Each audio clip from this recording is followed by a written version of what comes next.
Ceci est un livre audio autogénéré par Google. Introduction. Les résultats du National Assessment of Educational Progress, NAEP, indiquent que les performances des élèves qui sont en difficulté en mathématiques évoluent moins favorablement que les performances des autres élèves. Les résultats des élèves situés au 10e centile ont nettement diminué entre 2009 et 2019, alors que dans le même temps, les résultats des élèves les plus performants ont significativement augmenté. Les performances des élèves situés au 25e centile sont-elles restées stables? Ces données suggèrent que les écarts entre élèves ayant des difficultés à apprendre les mathématiques et les autres élèves ne font que se renforcer dans le temps. Des recherches récentes portant sur des interventions, voire encadrées, ont démontré qu'elles permettaient d'élever le niveau de connaissance des élèves qui éprouvent des difficultés en mathématiques. Ce guide des pratiques, élaboré par le What Works Clearinghouse, WWC, en collaboration avec un groupe d'experts, encore dénommé ici le panel, traduit cette recherche récente sur les interventions en mathématiques, en recommandations concrètes compréhensibles par les enseignants qui peuvent ainsi les mettre en pratique lorsqu'ils enseignent lors de ces interventions à l'école primaire. Deux lois fédérales, l'Elementary and Secondary Education Act, ESEA, et l'Individuals with Disabilities Education Act, IDEA, imposent de mettre en œuvre des pratiques pédagogiques étayées par des preuves. Les recommandations présentées dans ce guide s'inscrivent dans ce contexte en traduisant l'ensemble de ces preuves de haute qualité en pratiques exploitables par les enseignants. Bien que ce guide soit une mise à jour du guide publié en 2009, Assisting Students Struggling with Mathematics, Response to Intervention, RTI for Elementary and Middle Schools, aider les élèves en difficulté en mathématiques, le soutien scolaire en primaire et au collège, sa portée est plus restreinte car il ne concerne que les pratiques et les principes sous-jacents aux interventions efficaces mises en place en direction des élèves de la maternelle au CM2 et travaillant en petits groupes durant des séances de soutien. Le guide précédent proposait un aperçu général du dispositif de soutien multiniveau, Multi-Tiered Systems of Support, MTSS, en mathématiques, voire encadré. Ce guide concernait également les élèves du collège. Voir le glossaire pour la liste complète des mots-clés utilisés dans ce guide et leur définition. Ces mots-clés sont écrits en gras à leur première apparition dans le texte. Nous avons restreint l'objectif de cette mise à jour pour 3 raisons. Premièrement, le dispositif de soutien multiniveau est aujourd'hui plus largement mis en œuvre qu'à l'époque où le guide original a été publié, et l'analyse initiale dont l'objectif principal était d'optimiser la mise en œuvre de ce dispositif n'était plus nécessaire. Par conséquent, des sujets tels que l'évaluation des progrès, le dépistage des élèves en difficulté et les actions ciblées sur la motivation des élèves, bien qu'importants, ne sont pas inclus dans ce nouveau guide. Deuxièmement, la recherche sur les interventions en mathématiques s'est considérablement développée ces dernières années, et nous sommes donc maintenant en mesure de nous concentrer sur l'enseignement fondé sur des données probantes lors des interventions dont bénéficient les élèves à risque ou souffrant de difficultés scolaires. Historiquement, la recherche sur les interventions en mathématiques a reçu beaucoup moins d'énergie et de financement que la recherche interventionnelle en lecture. Mais au cours des 10 à 15 dernières années, cet écart s'est réduit et un nombre important d'études expérimentales ont été menées qui constituent une base de données probante sur les interventions efficaces dans ce domaine qui nous intéresse. De plus, les interventions se sont concentrées sur des sujets plus complexes et sur des thèmes mathématiques essentiels faisant partie intégrante des programmes scolaires afin que tous les élèves puissent profiter du même contenu enseigné en classe entière et améliorer leur compréhension des mathématiques. Troisièmement, nous avons limité le champ d'application aux élèves scolarisés à l'école primaire car la recherche s'est principalement concentrée sur ces niveaux d'études. Le panel a estimé que limiter la portée du guide à ces niveaux d'études donnait plus de poids à leurs recommandations.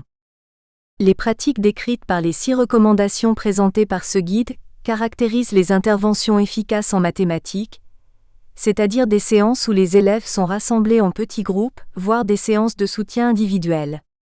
Ces pratiques permettent aux élèves d'améliorer leur performance en mathématiques.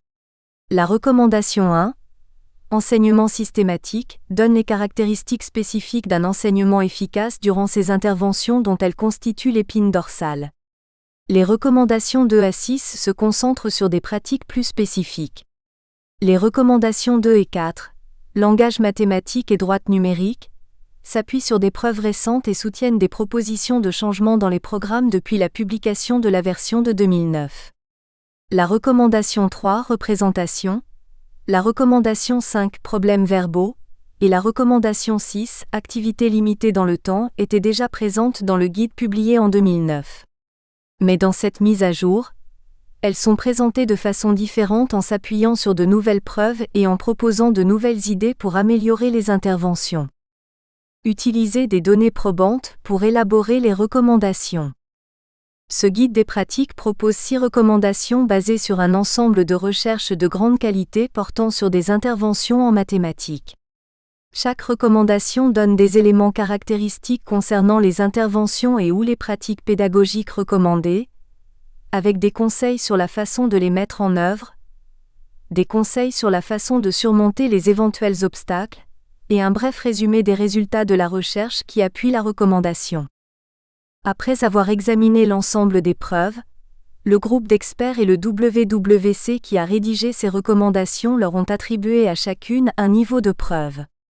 Les 6 recommandations présentées dans le tableau 1 ont toutes un niveau de preuve solide. Les 3 niveaux de preuve. Solide.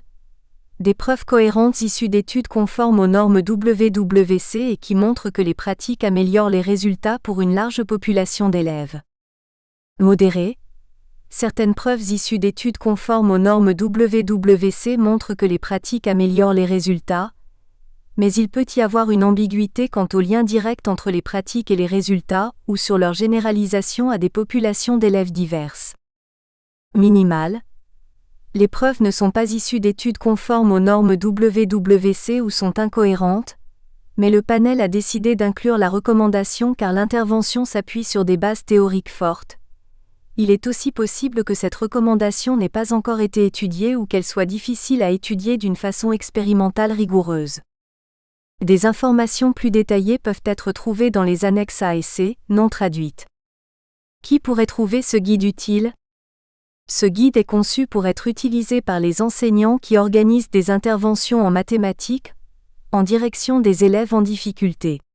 Ce groupe professionnel comprend des enseignants en mathématiques, des éducateurs spécialisés, des spécialistes en mathématiques et des formateurs en mathématiques. Les recommandations décrivent des pratiques fondées sur des données probantes qui peuvent aider les enseignants à adapter leurs approches pédagogiques et ou leurs programmes d'intervention en mathématiques pour répondre aux besoins de leurs élèves, c'est-à-dire des élèves ayant des difficultés en mathématiques, ou à risque d'en éprouver, et qui peuvent également avoir des problèmes de lecture, de langage, d'attention, de comportement, de mémoire de travail ou des difficultés liées à la vitesse de traitement. Les conseils proposés par ces recommandations fondées sur des données probantes peuvent également être utiles au personnel de l'établissement ou des structures administratives concernées par l'adoption et l'application de programmes d'intervention dans leurs écoles, et aux parents pour qu'ils sachent comment leurs enfants seront aidés en mathématiques. Tableau 1. Les 6 recommandations. Comment utiliser ce guide des pratiques ? Le panel suggère que les pratiques recommandées dans ce guide soient mises en application dans leur ensemble, afin de permettre aux élèves d'obtenir les meilleurs résultats possibles. Les utilisateurs de ce guide sont invités à mettre en œuvre les conseils proposés de la manière qui correspond le mieux à leur enseignement et à son contexte. Chacune des 6 recommandations est présentée selon la même trame. En premier lieu, un résumé donne les grandes lignes des pratiques recommandées et des preuves qui leur sont associées. L'annexe C justifie leur niveau de preuve en donnant des détails sur les études utilisées. Des informations détaillées sur la mise en œuvre de la recommandation sont ensuite proposées aux enseignants et aux autres éducateurs, avec la description de points clés ou d'étapes importantes. Ces conseils sont éclairés par l'ensemble des études contribuant à cette recommandation, mais aussi par l'expertise et les connaissances du panel en matière d'enseignement et d'organisation des interventions en mathématiques. Des exemples concrets sont inclus, qui ont comme fonction de donner au lecteur des idées pour appliquer la recommandation. Les exemples ne sont pas destinés à approuver des produits commerciaux. Enfin, Le panel offre des conseils pour surmonter les obstacles potentiels à la mise en œuvre de la recommandation. Recommandation 1. Enseignement systématique. Dispenser un enseignement systématique pendant l'intervention pour développer la compréhension des sujets mathématiques par les élèves. Introduction. Les interventions efficaces pour améliorer les résultats en mathématiques des élèves éprouvant des difficultés dans cette discipline partagent une caractéristique clé. La conception du matériel pédagogique tout comme l'enseignement dispensé sont systématiques. Le terme systématique indique que les éléments pédagogiques sont conçus et organisés de manière à développer progressivement des compétences et connaissances clairement identifiées. Le matériel pédagogique est conçu de façon à développer les sujets de manière progressive et intentionnelle, afin que l'enseignement déployé soutienne l'apprentissage des élèves. Cette approche répond spécifiquement aux besoins des élèves en difficulté. Les interventions conçues sur ce modèle comprennent le plus souvent un ensemble de pratiques mises en œuvre dans le but de développer et de soutenir l'apprentissage des élèves de manière stratégique. Ces pratiques sont traitées dans d'autres recommandations. Par exemple, la révision et l'intégration de contenus appris précédemment ou nouvellement appris sont mentionnées dans la recommandation 5, problèmes verbaux.